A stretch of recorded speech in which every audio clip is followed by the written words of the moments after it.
La ilaha illallah Muhammadar Rasulullah.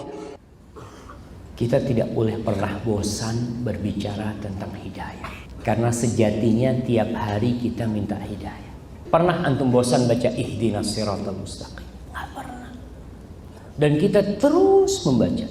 Dan ayat-ayat Al-Quranul Karim yang berbincang tentang hidayah banyak sekali. Bahkan dalam urusan dakwah, ud'u ila sabili rabbika bil hikmati wal mau'izatil hasanah wajadilhum billati hiya ahsan inna rabbaka huwa a'lamu biman dhalla an sabili wa huwa a'lamu bil muhtadin. Kata engkau ajak orang kepada siapa? Kepada Allah.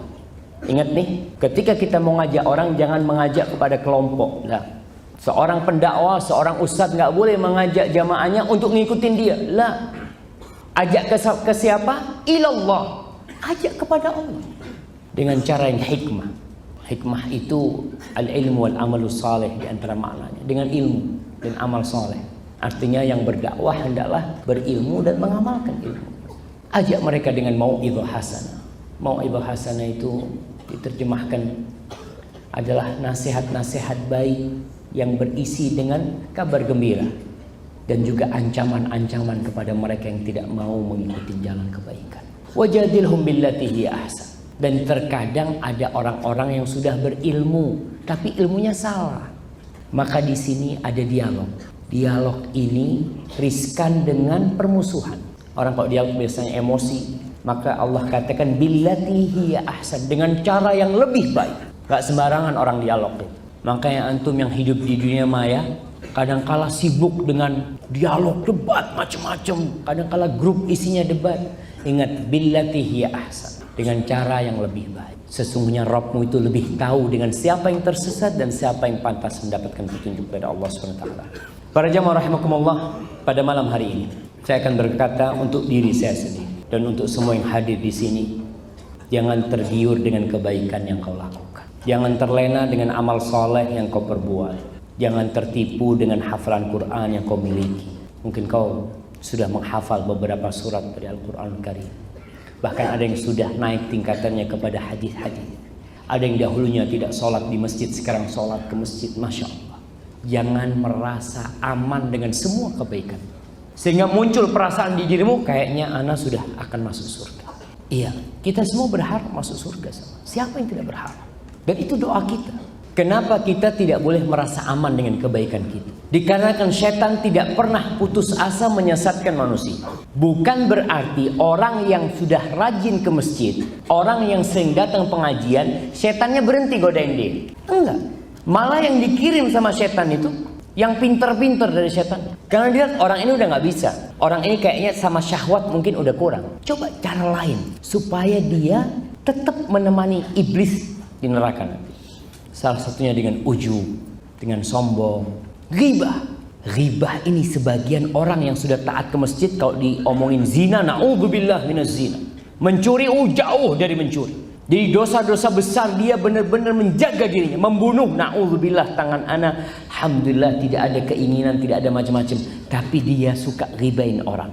Artinya setan tidak pernah putus asa menyesatkan manusia. Setan tuh udah bersumpah sama Allah. Qala fabima aghwaytani la aqudanna lahum siratakal mustaqim. Thumma la'atiyannahum min baini aydihim wa min khalfihim wa an aymanihim wa an syama'ilihim wa la tajidu aktsarahum syakirin. Kata setan, ya Allah, karena engkau sudah menetapkan aku tersesat dalam kehidupan ini, maka aku akan duduk di jalan-jalan yang lurus untuk menyesatkan mereka. Aku akan datang dari arah depan mereka, dari belakang mereka, dari kanan mereka, dari kiri mereka, dan engkau akan mendapati kebanyakan mereka tidak bersyukur kepada. Kau bisa duduk di majelis ilmu ini karena siapa? Allah. Tapi syaitan akan membuat engkau untuk ujub dengan kebaikan. Masya Allah, sahib-sahib pada nongkrong di mall. Alhamdulillah, majelis ilmu. Kau lupa kalau Allah yang menggerakkan hatimu sehingga langkahmu ringan untuk datang ke masjid. Ini nikmat dari Allah. Kadang-kadang ada sebagian yang datang ke majelis ilmu malas gitu. Bahkan tetangganya masjid gak ke masjid.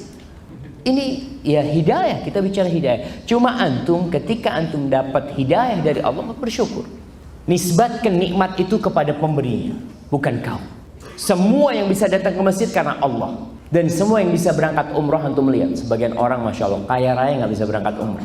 Tapi ada orang yang pas-pasan berangkat dia umrah. Yang kedua, karena hati manusia itu berada di antara jemari-jemari Allah Jalla Jalaluhu. Baina asabi'ihir rahman, baina asabi'ir rahman, yuqallibuha kaifa yasha. Allah bolak-balikan semau Allah Jalla Jalaluhu. Banyak godaan di kiri kanan.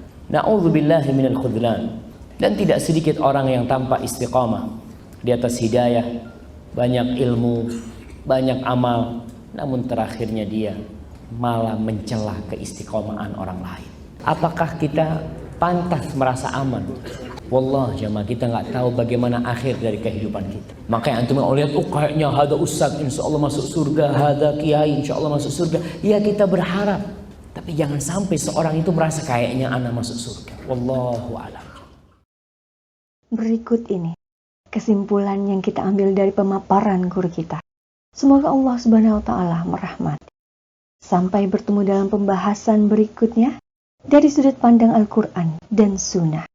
Akhir kata dari admin, terima kasih atas atensinya. Kesempurnaan hanyalah milik Allah dan kekurangan ada pada manusia.